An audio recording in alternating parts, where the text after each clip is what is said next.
So today, we're jumping right into the high-stakes world of banking. You know, behind the curtain, there's this constant battle going on.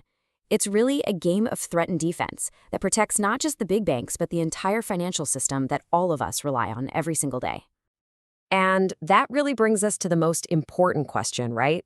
Every single day, financial institutions are facing just a barrage of risks that could threaten their stability and, by extension, your savings. So, how do they actually do it? Well, the answer is in this discipline that's right at the heart of modern finance. Let's get into it. Okay, the first thing to really get your head around is that managing risk isn't just about playing defense and avoiding disaster. It's a core strategic function. It's all about this intelligent balancing act between the potential for profit and the potential for loss. It's definitely not some boring chore. It's the very essence of how modern banking works. So why is this all so critical? Well, it's because banks are in a really unique kind of tricky position. They take our money, they lend it out, and they're operating across all these different timelines and credit qualities. If they don't have a super strong defense, just one single major shock could lead to insolvency, total panic, and, widespread economic damage. To build any kind of defense, you first have to know your enemy.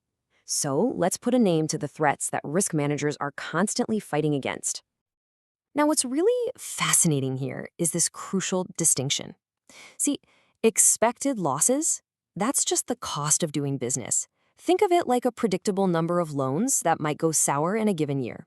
Banks totally plan for this. They price it right into their products. But unexpected losses? That's the real test. These are the black swan events, the crises you just don't see coming. And that is what a bank's capital is for, to absorb those massive, unexpected shocks. And here they are, what you might call the four main categories of risk. First up, credit risk. This is the classic one, the danger that someone just won't pay you back. Then there's market risk. This is about losing money because the entire market moves against you. Maybe interest rates spike or stocks crash. Liquidity risk is that nightmare scenario of just running out of cash when you need it the most. And finally, you've got operational risk. This is the catch-all for everything else that can go wrong inside the bank, from human error and rogue traders to a system failure or a massive cyber attack that locks everyone out. So, now that we've identified these threats, how in the world do banks see them coming? Well, they use a pretty sophisticated toolkit for, let's call it, intelligence gathering and assessment. It really boils down to this continuous three-step loop. First, they identify every conceivable risk they can think of. Then they assess it. What's the probability it happens, and what's the damage if it does? Finally, and this is maybe the most crucial part, they monitor those risks constantly, using real-time data to make sure they're staying within safe limits.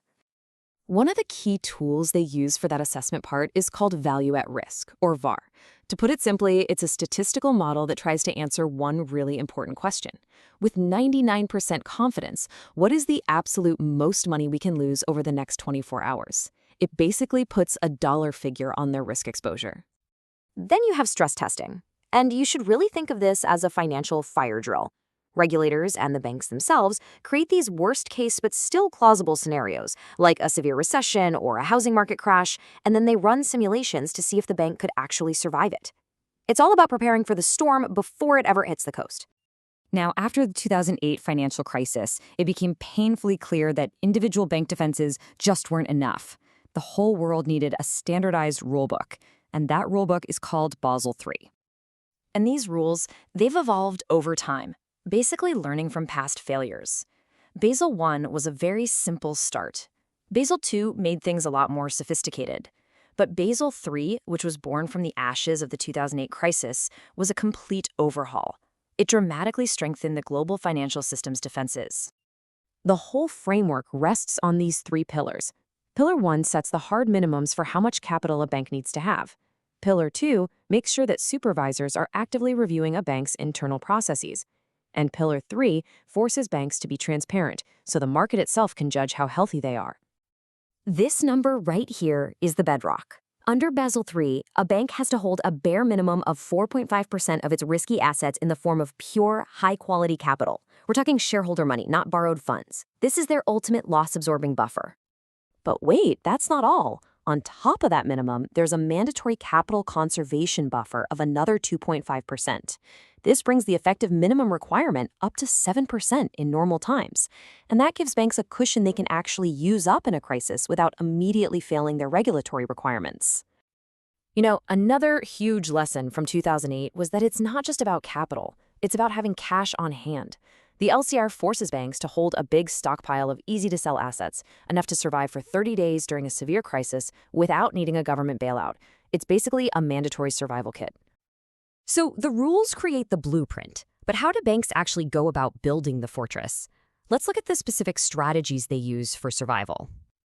To defend against credit risk, the number one rule is diversification. You just don't lend all your money to one industry or one region. That way, if one sector fails, it doesn't take the whole bank down with it. Beyond that, of course, they demand collateral for loans, and they even use complex financial instruments to offload some of that risk to others. Now, for market risk, it is all about hedging. Banks use things called derivatives, like interest rate swaps, to protect themselves from volatile market movements. They also set very firm stop-loss limits to automatically cut their losses if a trade goes really bad. And to fight liquidity risk, well, banks maintain that buffer of liquid assets we just talked about, that's the LCR. They also make sure they aren't relying on just a single source of funding, and they have incredibly detailed contingency plans ready to go at a moment's notice in a crisis.